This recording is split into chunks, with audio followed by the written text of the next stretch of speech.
So we get a lot of questions about personal statements, sometimes called the essay. There's different names for it, but basically it's the college essay. One way to look at it, and I got this from one of my colleagues, and I love it all the time. He says, a good essay can cure the sick, it cannot raise the dead.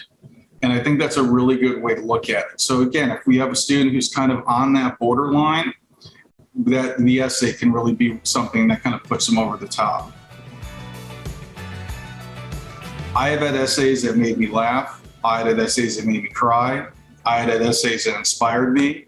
I had essays that said, oh my goodness, I can't believe you're actually writing about this. But whatever the case is, you want it to be something about yourself. And that's not a very satisfying answer. But if you're looking at the common application essay prompts, and a lot of times we get a lot of questions about the prompts from families. So there's 7 prompts. The first 6 are just ideas to give you something if you're not sure what to write about. Topic 7 is topic of your choice.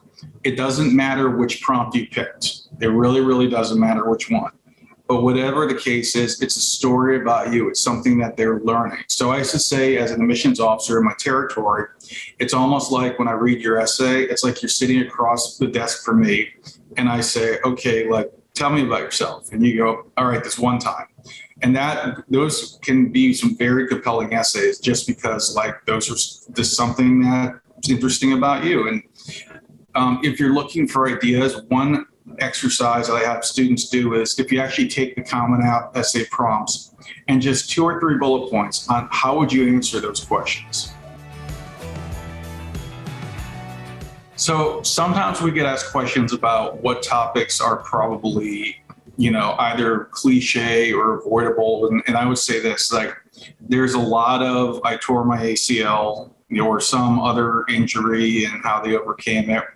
I've had plenty of essays written about community service that were beautiful and wonderful and meaningful and genuine and all that good stuff. But there's a lot of, I did community service to help whichever group or organization. And, I thought it was going to change them, but it changed me. Like there's a fair amount of those. Well, Dr. Nick, you love this essay, but my mom's friend who's good at writing didn't like it.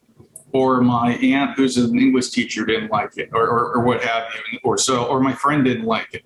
And the thing is, like, it's easy.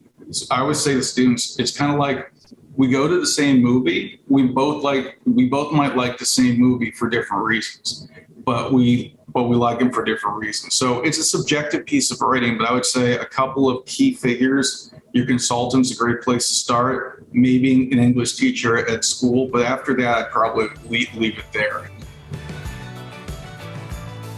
So some of the common sort of like things I would caution a student about in writing these: don't write a $5 word when a 25-cent word will do.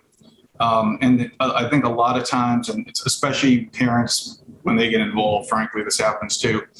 They seem to think there's almost a checklist of like, your essay has to be about leadership and compassion and this, and it doesn't. I mean, it can be about all sorts of stuff.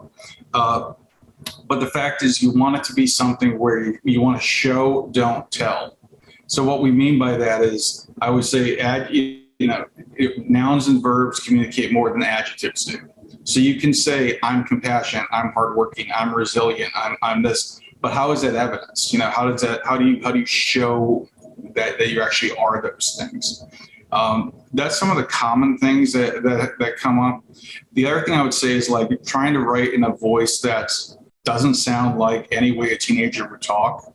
So my favorite example is I had one where a student was writing in his essay, like, when I was conversing with students on campus, I go, conversing? Like, we don't really say conversing, like we don't, it's like not normal, parlance. So they're not looking for this kind of lofty sort of praise. I often say to students, talk to grandma. It's formal but familiar. So you've got a familiarity with the reader, but you're also not, dropping like, text message jargon to grandma.